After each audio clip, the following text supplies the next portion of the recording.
In this video, we'll be taking a look at how we can get our work inside of Unreal Engine 5 and start to play around with lighting a little bit and set up some different materials, set up a parent material, and then also some material instances. So let's go ahead and get started. Okay, here I am inside of Maya, and the first thing I'm going to do is prep this for materials.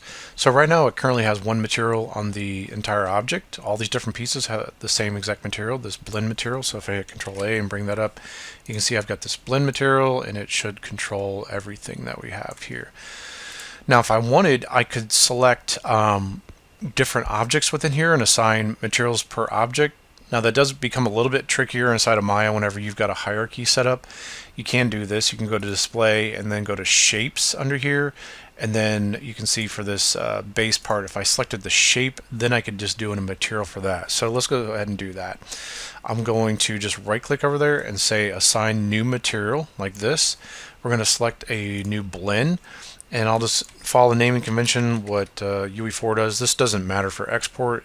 These slots will come over, but I'm just going to make it simple on myself. So I'll call this base of crane like that, and I can make it a bit darker like that, and I'll go ahead and close that up. So that's how we could do it for different shapes. That's one way of doing it. You can also assign this materials to faces. So let's go ahead and turn that back off, and let's say through this model I wanted to do this. I'm going to select my edges, F10, or you can right click in here and say edge for this, and if I hit the up arrow key that is between the number pad and then the keyboard, if I hit up on that, sometimes I have to hit left, right. It does all these different selections. If I'm lucky, it'll do this ring that you see here, and I can hit Control F11 and turn my edges into faces. So that's one way that you can turn edge selection into faces. And then now I can right click over here and say assign new material, and I'll do a blend for this, and I'll call this M_chrome like that, and I'll make this one a bit lighter like that, and it's got nice specularity to it, just like that. And so that will actually come over into UE4. So the other thing is, now that I've got that chrome material made, I can go to the different objects that you see here. And then this one is a child of this, so that's why I don't have to worry about selecting anything for this one. Now if I was going to assign something to this, then I would have to go do the shape thing that we just talked about. So I can select this. I'm just going to go right click, assign existing material, because we've already made this chrome. So I've got the chrome on here. I want to do chrome on this one as well. But for this, I'm going to have to do the shape thing we just talked about, and then go to this arm and go to the shape. Then I can right click and say assign existing material, chrome, like that. And I think I'm going to do a different material for this one altogether, a darker metal. So let's just go ahead and right click and say assign new material. I'll do a blend, and I'll do this M_dark metal like that, make it quite a bit darker. And on these I want to take the rubber grips, which they are not a parent of anything, so I can select this and this, and I can right click and say assign existing, sorry, not existing, new material. We'll do a blend again, and I'll call this M_dark rubber like that, and make this a darker color as well. And I think for this one, I'm just going to go ahead and take this rotator, and I'm going to right click and assign existing material, and I'll do the chrome like that. So I'm going to go ahead and save this file. So now that my file is saved, the next thing I'm going to do is get this ready for export for geometry. So if we are doing smooth mesh previews inside of Maya, that is not going to come over in Unreal. What will happen is it'll drop it down to the base cage and export that out. And so don't be surprised by that. What we can do for that is this. So if we tap 3 for smooth mesh preview, if you're smart about the way that you're grouping everything together, you could just take the whole entire group of this object and go edit, just duplicate, I'm going to do duplicate special to make sure I don't have anything on here. I'm just going to reset the settings and hit apply. So we're going to duplicate that, and then we're going to go to modify, convert, smooth mesh preview to polygons. So that's going to be a pretty good amount of polys. So if we do display, heads up display, polygon count, and take a look what we've got here. If I deselect on that one, it's really hard for me to believe this. Hold on shift, and I'm going to open all these pieces, and I can see each piece individually, and I'm going to look for the try count on this. So that's pretty large there. And so if I have everything selected for the group, I have this entire thing selected, it's saying almost 200,000 for that. If I can get to these, and if I can select something that's got this poly smooth on here, I can go in here in the channel box and I can click one division instead of two, and then that could drop things down. If I just take a look at it, I think it looks pretty decent.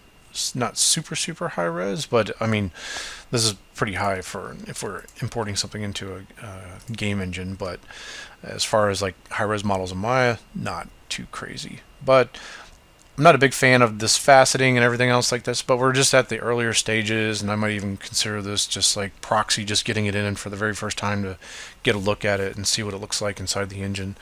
So we can select the entire group like that, or you can select individual objects. I'm just going to select the entire group and say File, Export Selection, and then I'll do this as an FBX, and I've already made one proxy. I'll do another one. Let's just do number 2. Save this, and so we can see the options for this: smoothing groups, tangents and binormals, smooth mesh. And if we had animation on this, as far as a skeletal thing, we would do animation on here and then deform models. But we don't, so we don't need to worry about that. So let's hit export, and that should export this out. And then let's hop on over to UE5. So at the time of the taping of this, Unreal Engine is in early access, and you have to go get the Epix Games launcher and then go into the UE5 tab, and then you can download early access for this to get to the engine. Now if you have projects, you can open them up directly in UE5 and it'll convert it over for you, or you can start a brand new project. So if we go and we launch like this, it's going to launch the UE5 engine, and then we're going to be able to choose what type of project that we want. Steam's loading up for me. I don't really need that. So we could do games. You can see we got film, architecture, and automotive. So there's a lot of different options for you. We're going to use the games tab, and then you can choose what type of project that you want. I was doing a third-person project because that gives us access to the UE4 mannequin, and we can export that out as an FBX and then pull that into Maya and have a really nice tool for ourselves for checking out scale, reference, and all kinds of uses. This is going to be a blueprint project. Target platform is desktop, and quality is set to maximum. If you want starter content, so if you want models, some materials, and things like that, you probably want that at the very beginning. Whenever you first start using the Unreal Engine, just to have a few things to take a look at. But if you know what you're doing a little bit, you probably don't want that, and you just want a clean project, you can turn that off. Here's where you're going to give it a name, and then this is the default area where it's going to store your projects for you. So you can go ahead and create a project. I've already created a project and called it class examples like this, so you can take a look at that. So that'll create the project. It might take a second. It might compile shaders and things like that to get everything loaded up. But basically, after that, you should be in the same spot that I am with the engine. Now, if you're in Unreal Engine 5, you have to hit Control Spacebar, and that will bring up this the content browser. And so that's a different change. If you're used to UE4 like I am, you might want to take this and just click this dock and layout, and it stays in there from there on out. So I'm just going to go and say new level. So you should start up, and it should have this level that I altered, which I did change a bit. So you're in this square environment, and there's some stairs and everything, and I killed those things and then got rid of them. So I'm just going to save this real quick. And I'm just going to make a new level, and you can follow along with this as well. So I'll do a new level. Instead of doing just straight up empty level, we'll have some clouds and things like that starting ground plane, so we can use this default. We've got this. This is our player start. Don't really need that. If we go ahead and hit play, you can see we can immediately start within the world and start to run around like that and run off the world. And if I hit escape, there my camera is way far up from there. But if we can go into the outliner, if you can find something like the floor, if you tap F, you can frame in on something. And let me show you this. So there's some different ways of movement. So we can click and drag left mouse, and that'll move us forward, and we can push left or right like that. If we middle mouse drag left and right, that is going to be a like a strafe or a panning action, and you can move up and down, and it feels like you're moving in an elevator. If you right click, that's going to be like you're just rotating your head off your body and just looking around like that. That's one way of doing it. If you right click and if you hold down WASD, if you're used to first person shooters, you can move that way. And if you tap E, that's going to move you up. If you do Q, that's going to move you down. So you can get used to that movement. If you're used to Maya, this works for me. If you select an object and tap F, it frames on it. If you hold down Alt and left mouse, it rotates. Alt and middle mouse, it pans, and Alt and right click and drag up and down will zoom in and out. So you've got quite a few different ways of moving around. You can control your camera speed, so if you've got a really large environment and you need to get around really quickly, you can put that value up really high. I'm not so great at camera movement at that time, so I like to have it at 4 as the default. If you need to go really slow on things, you can make the camera speed go even slower. So that's at least enough to get you moving around. So let me say we could take this player start, and if we tap our spacebar, you can cycle between translation, rotation, and scale. And so I'm just going to put the player start back here a little bit like that, and then I made a folder already in here. This is something else about Unreal that I really love. You can go to the content browser that you see here. We can right click in any of the areas, and everything is usually stored right off this content folder. So I already made a folder. You can right click and you say new folder like that, and I've made a folder called characters, and then I made a folder within there called robots, and then I made a folder within there called arm digger because I've got this other robot called him Squeak. So if we go to arm digger, within there I made a folder called proxy, and that could be the first iteration of us pulling something in. So if we double click and go in here, this is the first one that I have. Let me just go ahead and save that real quick. I'm going to right click and say import into game characters robot. And we're going to import our model into this area, okay? So let's go ahead and click that, and then we need to navigate to where that sits, and then once we have that, just go ahead and hit open. And then this is pretty important. If you're importing FBXs in, there is an option for you right here that you can open this up, and we're not going to be importing as a skeletal mesh. This is just our first proxy, pulling it in for the first time. Open up this right here and then use this combine meshes. If you don't, depending on how many pieces, and I can't remember in Maya, I had at least maybe 10 different pieces, it'll import those in as separate objects and make them their own objects inside of here. I don't want that. I wanted to treat it as if it's one whole object, so I'm going to combine the meshes. And if we scroll down towards the bottom, I'm going to tell it to do not create materials. So if you tell it to do not create materials, and then I'm going to turn off this import textures, it should give us this default material on there. If you do have it say create new materials, it's going to try to make a new material from the imported data. So you know how we set up those different materials in Maya? No matter what, it's going to come over as material slots, and I'm going to show you this. So the material slots are always there no matter what, but this can create new materials for us based off of what we imported in. So let's just try it. Let's just put it on create new materials. So I'll import, and it should make a new material for each one of those things that we had. So I had a blend on there, base of crane, the chrome, dark metal, dark rubber. So yeah, it did what we were hoping for it to do. And then here is our mesh. Let's double click on that and then take a look at that.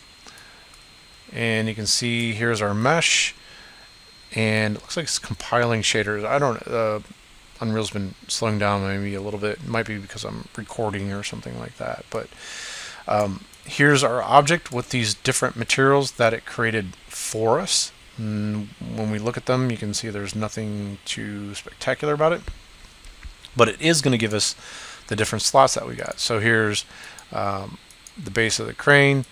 We've got chrome, and you can see those faces that we selected. That was part of that model. It's grabbed those as well. And we've got the overall blend. We've got our dark material, and we got our dark rubber. Something else to note as you first come in, if we take a look at collision, if we just see what we got with this, there's sorry for fumbling there. Actually, this is the first time I've seen this in Unreal Engine 5. I'm used to 4. So if we go to show, we can do simple collision, and then this is what's just imported in, and it tries to calculate the bounds of this and build collision force. You can select it and you can get rid of it.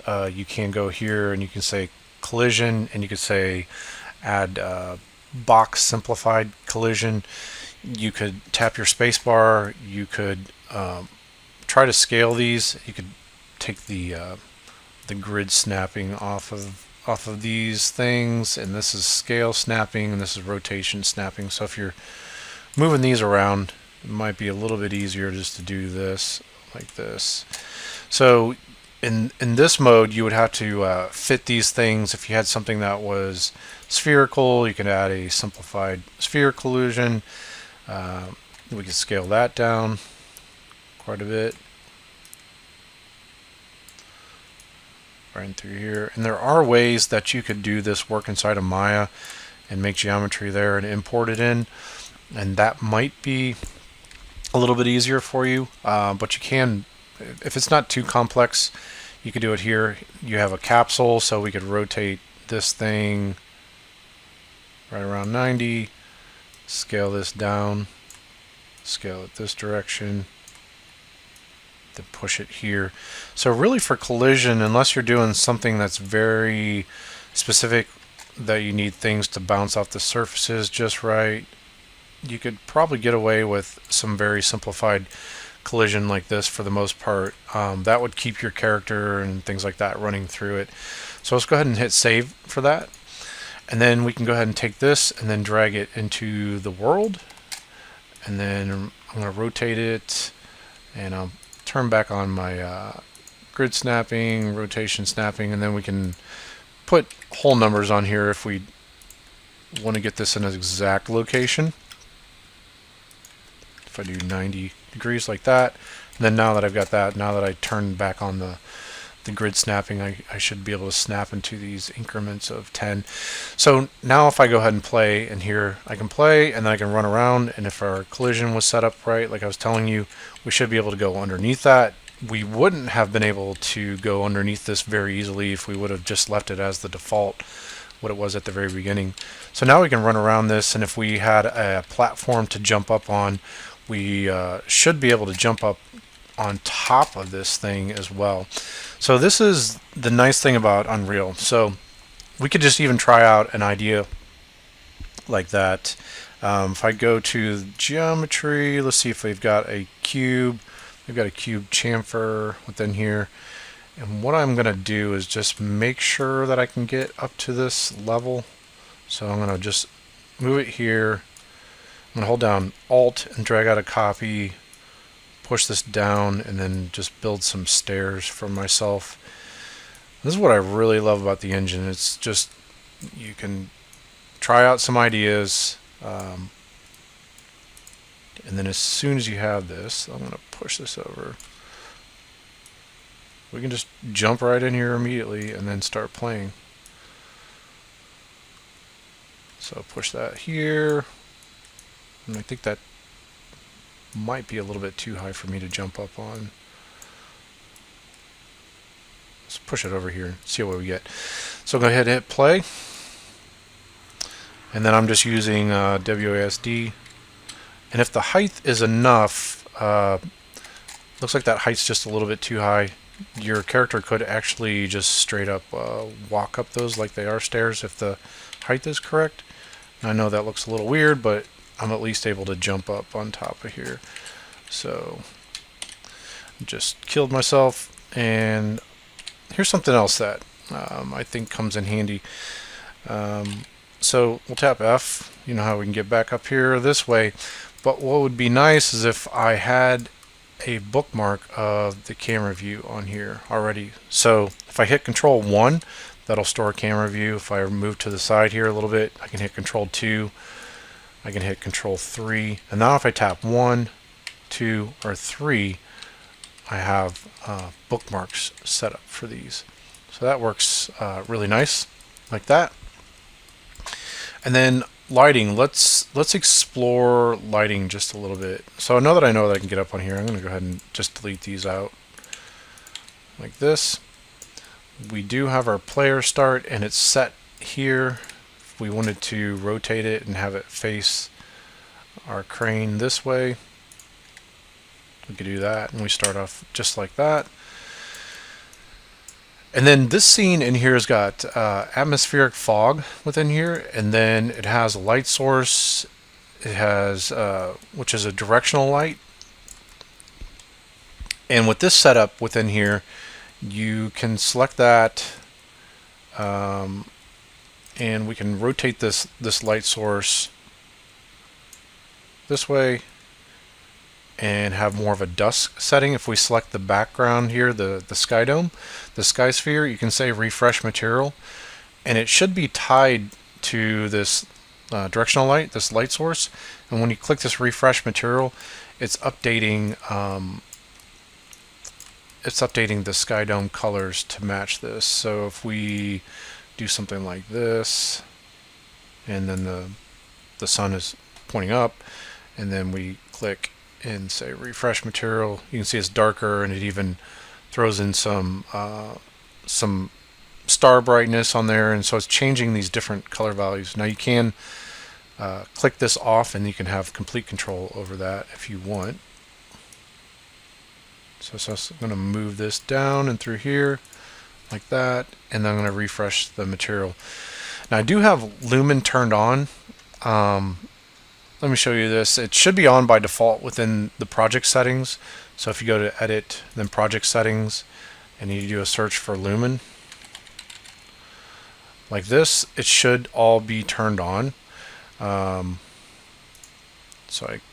Let's see if I do global tracing. I'm not gonna change these. So it should be on by default within there for you. I don't have a post-process volume in here, and I'll talk to you about that. But first I'm going to take these, what I consider lighting and atmosphere. So we got atmospheric fog, this light, the skylight, and the sphere reflection capture. I like to make a group for things and then call this lighting atmosphere, because I think the two are tied together for things. You could select this and maybe make this game. You could take the floor and maybe start to do something in environment like this, and if you wanted to treat these as characters. So you can be as organized as you want. This could just help you be able to find things later. And I could put this into the environment. I could just drag it into environment, and now I have that. It's possible that you could select the objects in there that way. So if you've got a big list of things that could potentially be helpful for you. So I'm going to go to Windows, and then I'm going to do this place actors over here. If I grab that, I'm going to be able to get to a lot of different things within here. Lighting information. We've got meshes. You can do cinematics, visual effects, geometry, and volumes.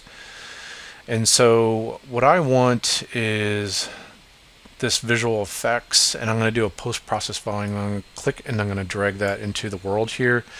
I don't have to have it centered in the world, but I just like to put it there. Scale if you wanted to make it larger. So whatever happens in this post-process volume, you could have multiple post-process volumes.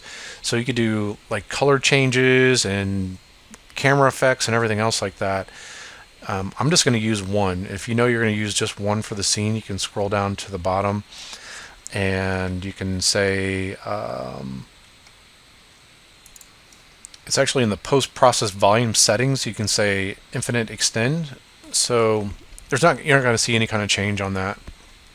But I can drag this into my lighting and atmosphere. I was telling you that I think that's a good way of keeping track of everything. So if we go to the post-process volume, you can also search within here. And so if we do Lumen for this, you can see we can override things within here. I'm just going to turn it on, and it's already on within the project, but just to ensure that we have that. So that will be turned on for that. Then the other thing is this skylight. So this is our main shadow casting light, but if we take our skylight and if we get rid of Lumen here, let's go ahead and go use this intensity scale. So if we put this at 0, you can see what we've got. I set this to movable, and that kills a lot of the bounce light that we have. If we put that back to 1, you can see how it fills this up quite a bit. And if you go higher with it, we can really crank up how much light is being generated within the scene here. So I'm going to put this to 0, and then I'm also going to take my light source, this one, and I'm going to put this at 0 as well. And so now I know at this point everything's being completely and totally blacked out.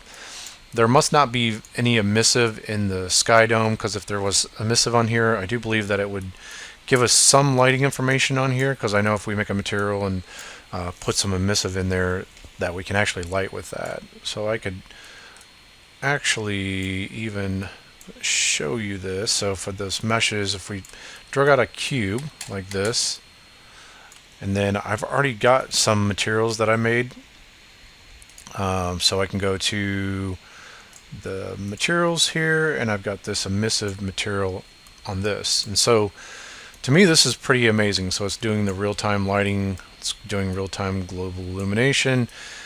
You do see this weird kind of strobe effect whenever you move it around, but if this is the beginning of all this, I like where all this is headed.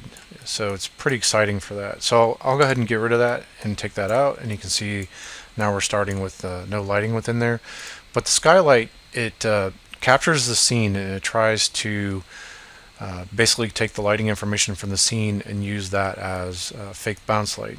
At least that's what it did before. So now if we do this, you can see we can light the entire scene with just this skylight alone. So if I do 0.2, maybe I just want a little bit of bounce light on this and through here like that. And then I can go back to my light source and say maybe I put this to 2, or even that's pretty strong and through there. So even 0.5 with that feels like a, more of a dusk kind of lighting setting. And then with that, then I can go back through here and maybe I raise this up a bit for some more ambient light. So you can see it's pretty easy to get the lighting information in there and get that moving. So let's go and make a few materials, because that'll give us a little bit more to play around with. And you saw whenever we imported these in, it gave us these base materials. If we double click on it, and you can see, here's what it's going to give us. It's going to give us this node that's going to be sitting over the top of it. It might be a little bit confusing the first time you open it up, because it's just weird that it puts it over the top of that. So you can click and drag and move this around. Now we could turn this into what I consider our parent material. So if we do this, if we hold down 1 and click, if you hold down 2 and click, and 3, click, and then 4 and then click, this will give us if you right click and say constant, you can do a constant, and that gives you this. And when we held down 2, I must have hit that twice. If we right click and say constant again, constant vector 2. So this is one value, scalar values, and then these are 2 different values that you can use together. So this is just like a float that you could use. So that could be any whole number, fractional numbers, things like that. And then these are 2. So if you need something like a U and a V coordinate, you could use it for that. This has 3 values for us, and then right click and say constant. That's a constant 3 vector, and that will give us something that we could use for X, Y, and Z, or you could use it for R, G, and B. And then this is a constant 4, and then this could be red, green, blue with alpha.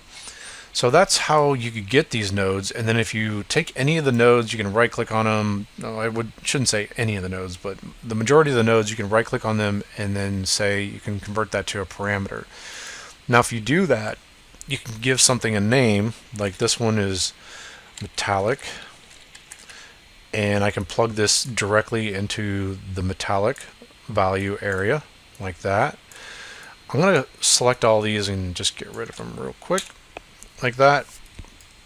Now an easier way is to just right click on any one of these, and then the base color one has been done for the most part, but we can give this a name. We can call this base color, like that.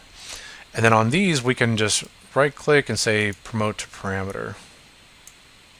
Right click, and I'll promote this to parameter as well.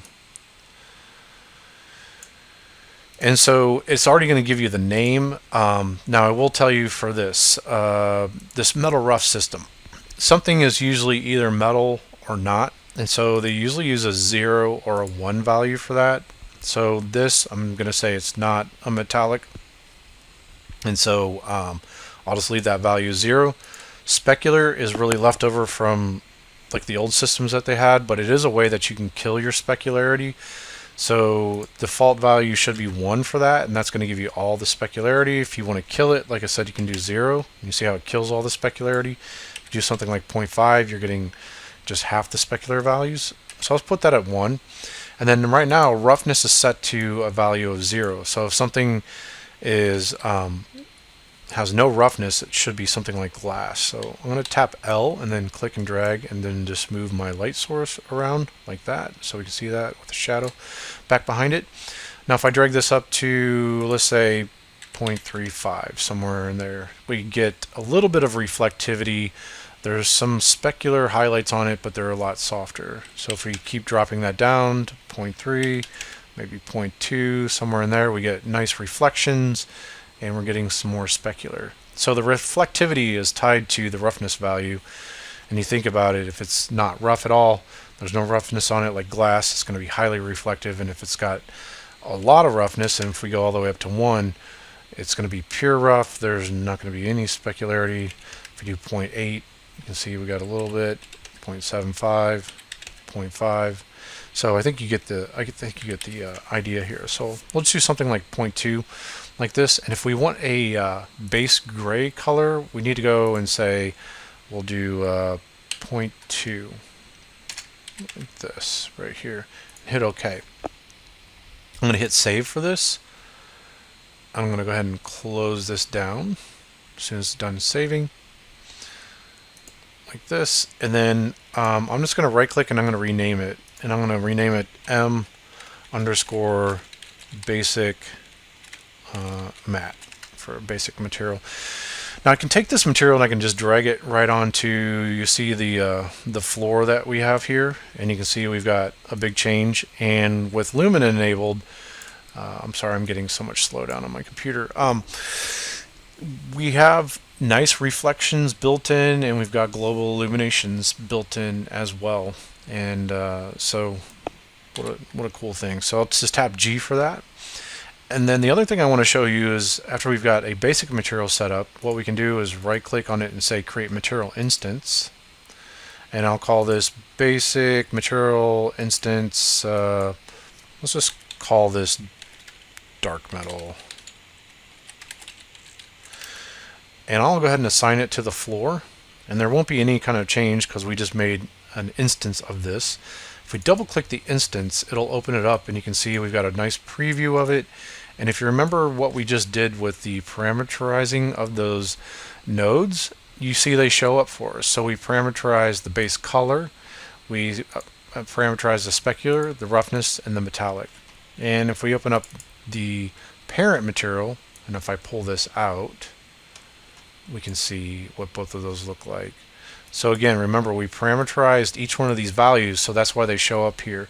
If you want to start changing them, you have to check the little boxes that you see here.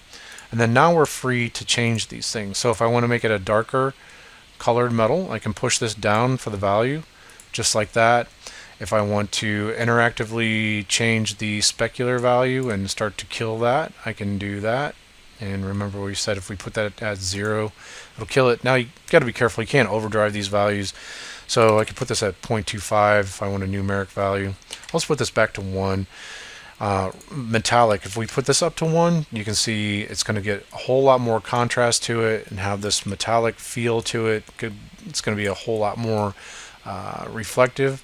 Now something that you will see, you will start to see that the noise in what's going on with Lumen, and that's just where it currently sits with the the current resolution of everything. So I anticipate in the future this text is going to get better and better, and so those options will be nicer and nicer, but that's basically where it sits right now for things.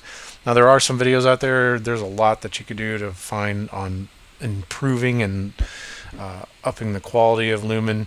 I just want to get you introduced to moving your stuff in here and then playing around with some of this stuff just a little bit.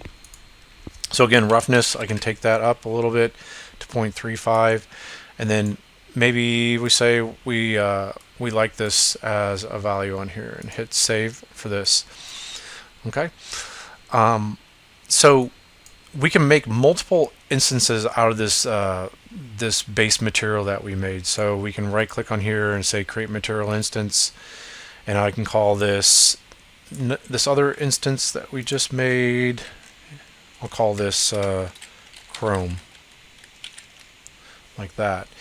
And what we can do is if we get to our mesh that we had here, if we found the Chrome that we had and highlight it, we could replace it with this instance that we just made.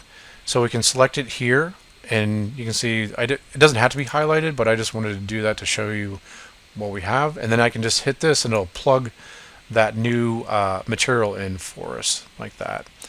So I can double click on this and let's change the values of this.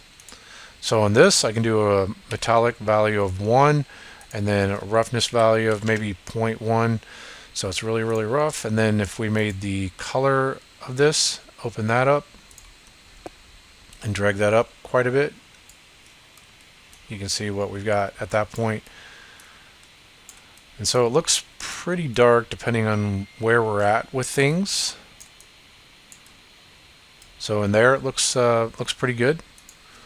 I'll just do 0.7 right there for that.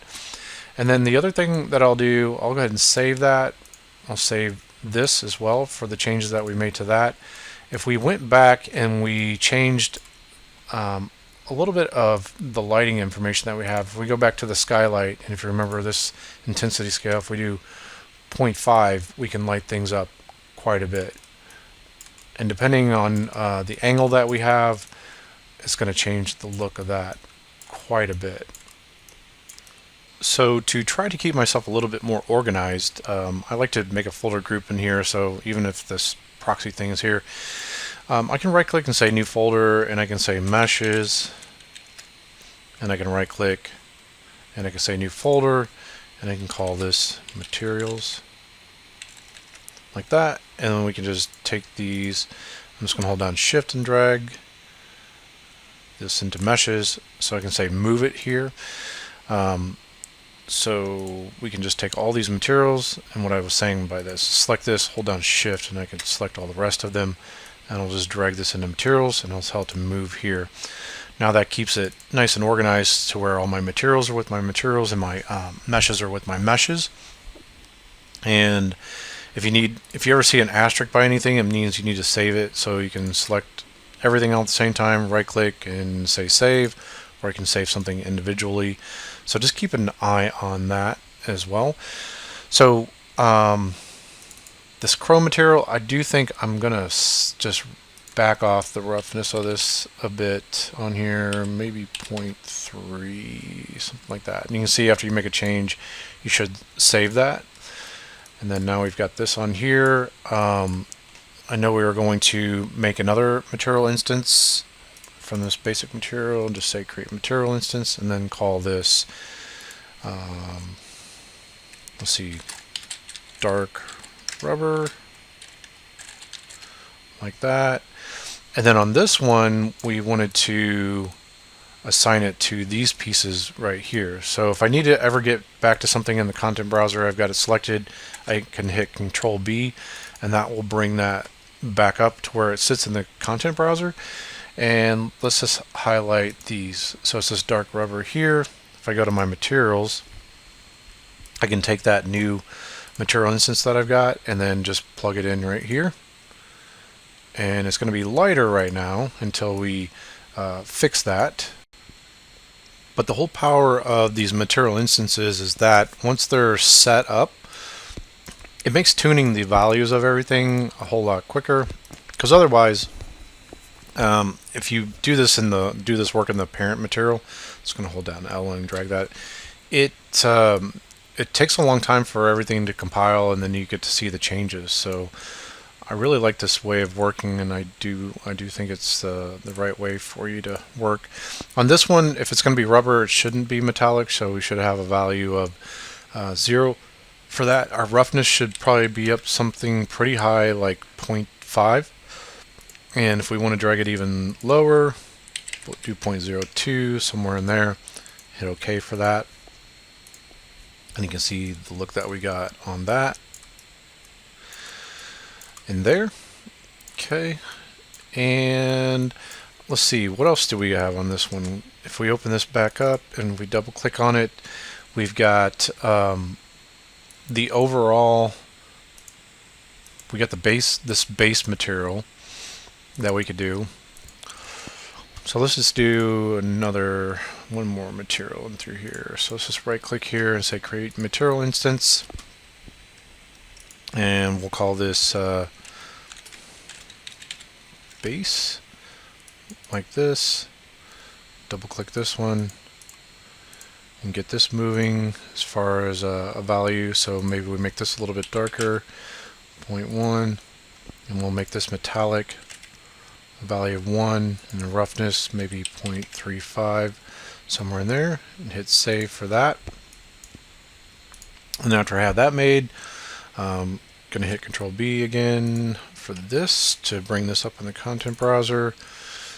And then I want to go back to my materials so I can actually select them. And what do we have here? We have this this base material, and then this is what we just made for that, so we can just plug that in. The other way, we can click and drag it into an area, and that's another way that you can possibly change it there as well, and through there. And then that looks pretty cool. You can use the material for other pieces too. These become slots, so you can do whatever you want with the slots. But if I want to drag it into there for that slot for this one, I could do that as well. And then now we've got our overall material is just this basic material.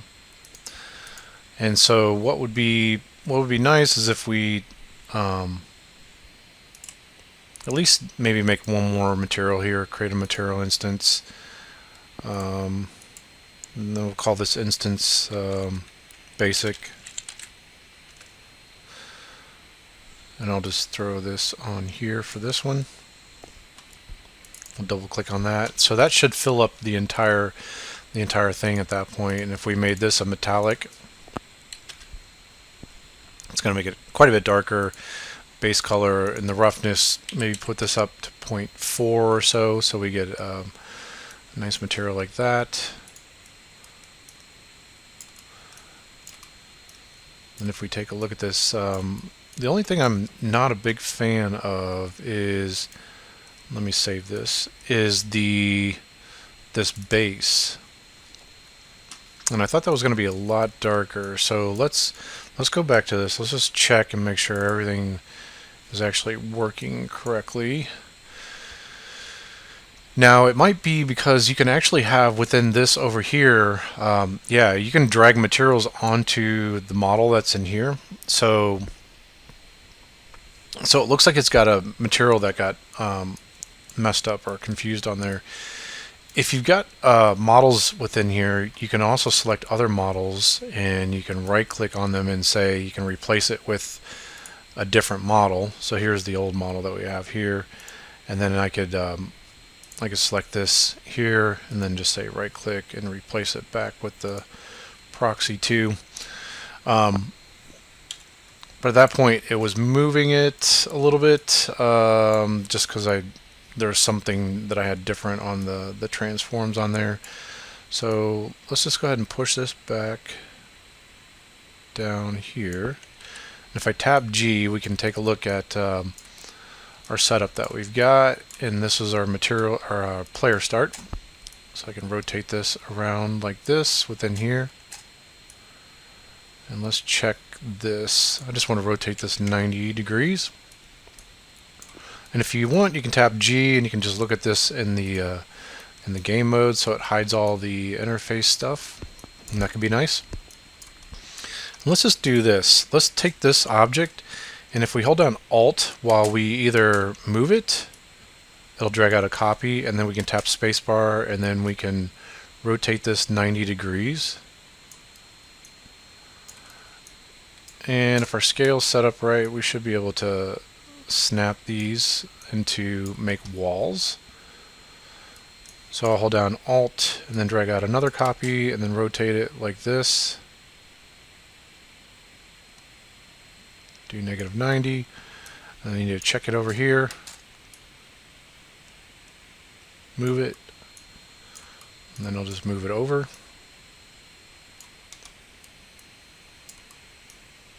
And it's not quite close enough.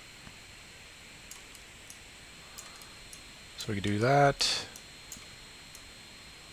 Then just push it over. Then if we've already got one rotated this way, we can just hold down Alt and then click and then drag. And you can see we are changing the lighting obviously on the fly, and it changes things quite a bit. If we get in here, we can see a little bit more. Now if we did this and made basically a roof on the top of it,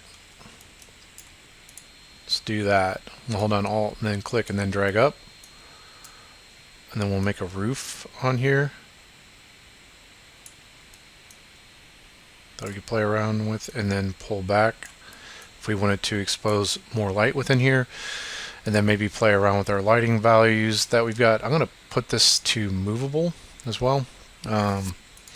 Put this to 2, and then I'm going to pull up the skylight and then crank that up a bit too. So let's do 1.5, maybe even 2, to get a bunch more light to flow within through here.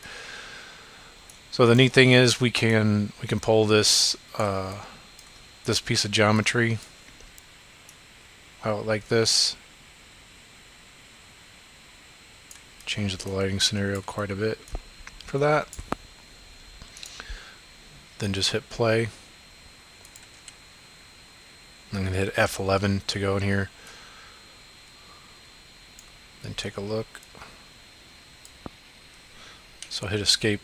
That light is really, really bright now for the this directional light too. So I'll do 1.25 somewhere in there.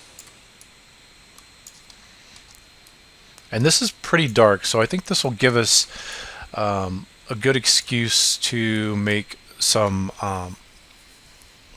emissive materials. So let's see, under geometry, let's see what they have for meshes. They just have this cube chamfer, so we can drag this out. And you can see even just with this, it's not an emissive material, but You can see how the light is bouncing off of it. If we went back to our materials area, if we went back to this M basic material, let's just alter this one because we've been looking at it. We can go to the emissive color and then let's just right click on it and say promote to parameter. So we've got this emissive color. I'm going to leave it black because I don't want it to affect, this is a parent material, so if we made a change to this it could have an effect on all the children. So we'll just leave it black for now, but we could add a color to this. The other thing that I wanted to show you is a Fresnel node. So if we do type in Fresnel like this, you can grab this here and we can multiply the out of this with this one. So if we tap M and hold down M and tap, we can get a multiply node, or we can right click and say multiply. And so we'll do the out of that into the A slot, and we'll do the out of RGB into the B slot, and then we'll right click here and say connect to emissive color like that. And then now we're going to promote these to parameters. If you take a look at the default values set to 5, so let's just right click on there and say promote to parameter.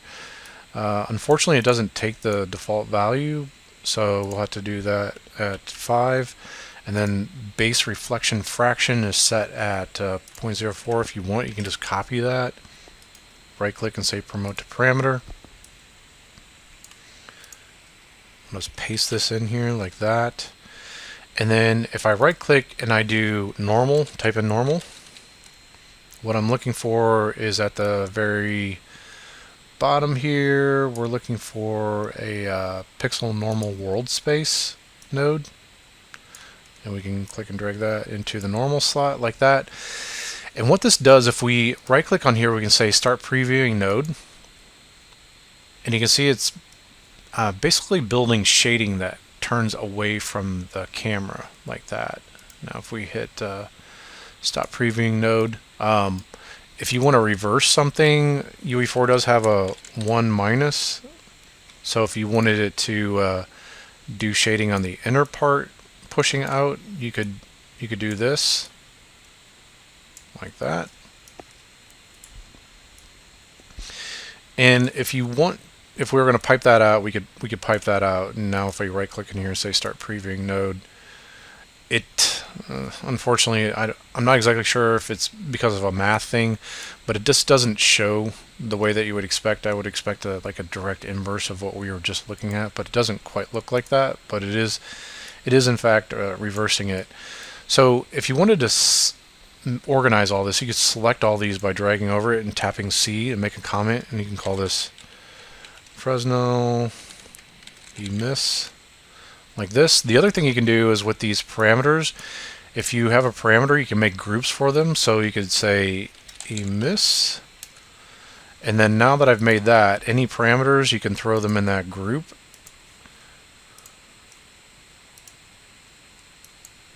Like that. And then maybe for this one, we just group all these and tap C for a comment and call it base controls like that. And then if you wanted to make a group for that, you can call it base controls, and you could throw each one of these into that group.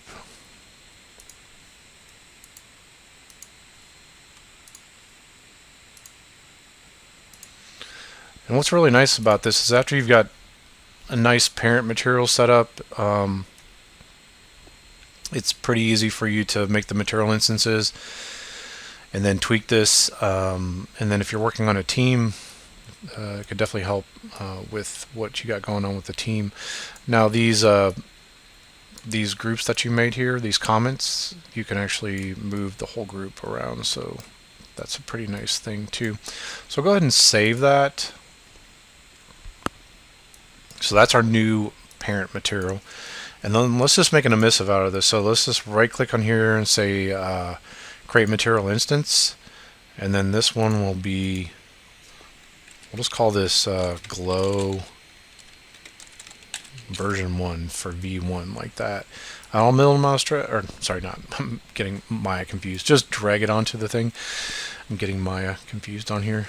Double click on here and we'll open up this material instance for this. So you can see, remember we named that group base controls, now it's in there, and everything related to emissive is now in here as well. So metallic, if I made the roughness 0.75, something like that, and I need to just check, yeah, I do have that turned on. I wanted to make sure that this object actually had our instance on there. So it does, and then if we change color, let's just say we're going to make this a little bit orange like that. And roughness, we don't really need to worry about that too much, even if it had specular. Now the emissive color, that's where things are going to get interesting if we start to pull this up within here. So that's not even a super high value as far as emissive, because you can really overcrank this stuff. So if I did something like 10, you can see what we've got going on here for this. Yeah, so I'm not going to go that bright. I'm going to do 1 for this, and then what I'm going to do is make this a bit larger this way, scale it in, so we are really building a shape for ourselves for what the light source actually is on this. So what I could do is hold down Alt and then click out and drag a copy. I'm going to select both of these, hold down Alt, drag out a copy. Now we can keep doing that. We can select these, we can hit Control G, and that'll group these. And now we can hold down Alt and we can drag out a copy of the group.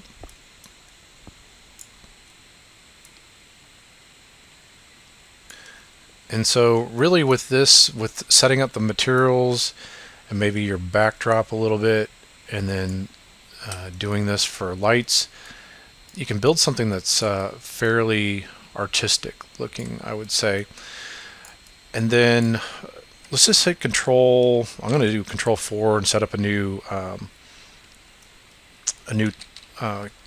camera bookmark for myself. So these bookmarks are no longer good. So might as well move these and find out this. And you can overwrite them by just making a new location. And I'm going to hit Control 2.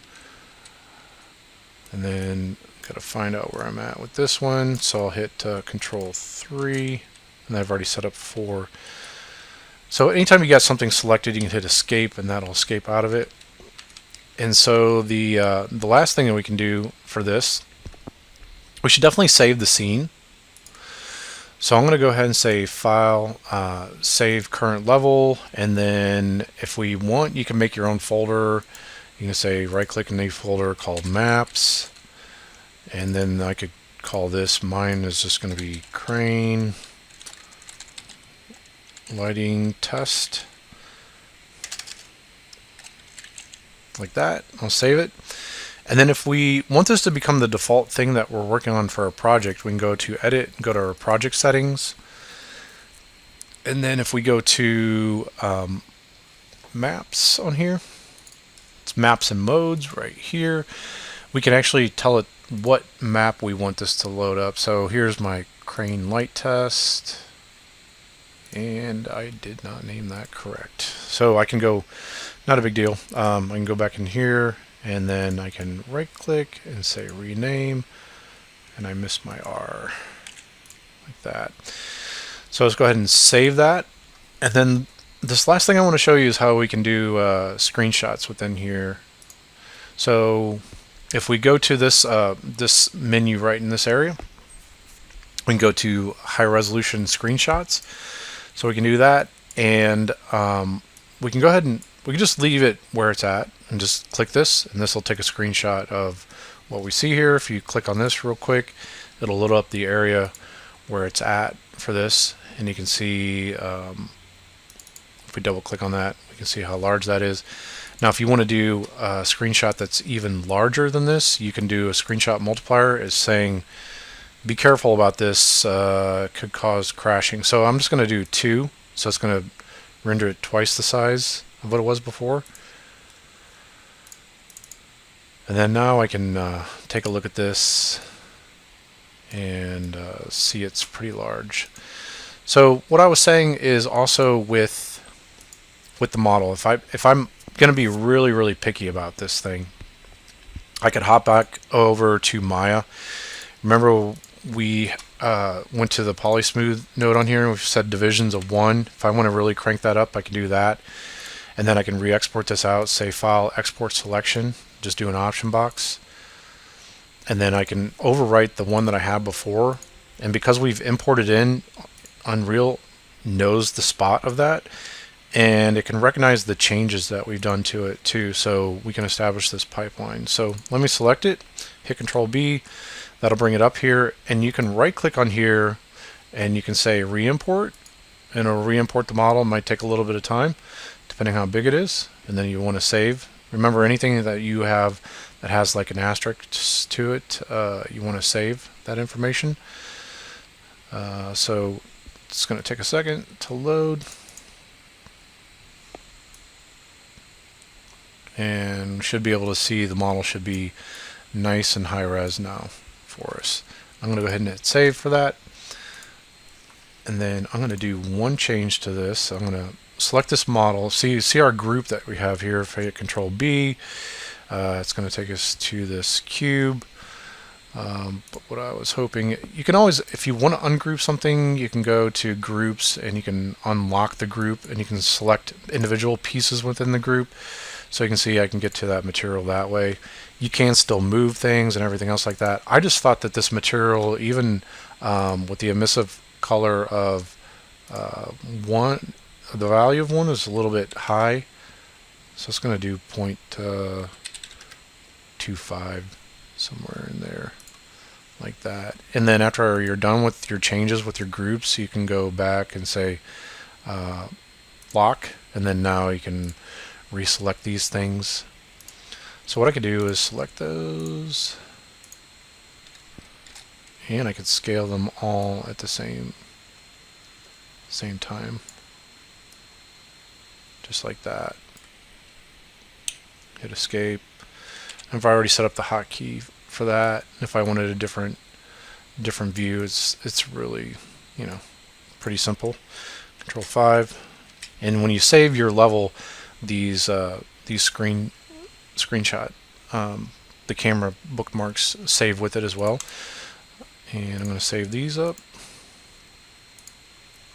like this. And I think I'm going to get a little bit more, just a little bit more bounce light on here. So maybe even 4. Doesn't seem to be doing too much on here. The other thing that we could do on this is we could change this from SLS captured scene, and we could change this to a specified cube map, so we can use an HDRI file. And if we click that, you should be able to find this HDRI epic courtyard that we have here.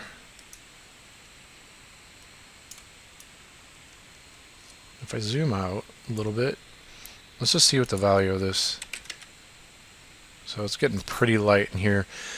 There's just not, because I made this cube structure, there's not a whole lot that was maybe coming in. So I could pull this back, and now there's going to be a whole lot of light.